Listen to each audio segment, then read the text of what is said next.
Hey everyone, welcome to another episode of Trippin with Silver Daddy. We're on East Bay Street. See this right here? This is a famous area known as Rainbow Row.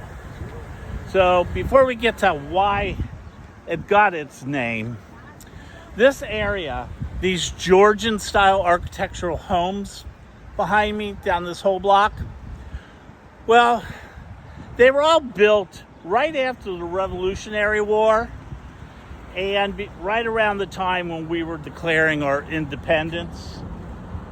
And you got to remember, back then, Charleston was a happening city. It was a port city. And we're only one block. That right down there is the water. And all these storefronts on the first floor were buildings, merchandise, dry stores, clothing, materials, hardware, anything you need, and then the people lived above it. Well, everything was going great, and then the Civil War hit, and things went to hell. And this area really went down.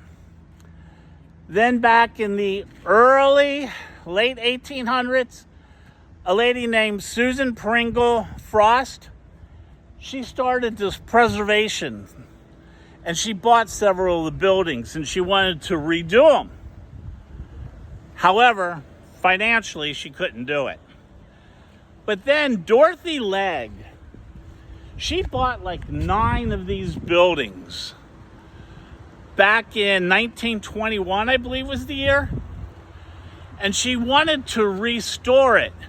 And she started painting the buildings in these bright pastels of pinks and blues and all that, because she's traveled to the Caribbean and saw these beautiful homes in the Caribbean, and she thought it would help. Well, it did. And now, since it's right by the waterfront, this is a very popular area. And now it's known as Rainbow Row. It's only fitting that a Silver Daddy's here. Hey, have a good day. Bye.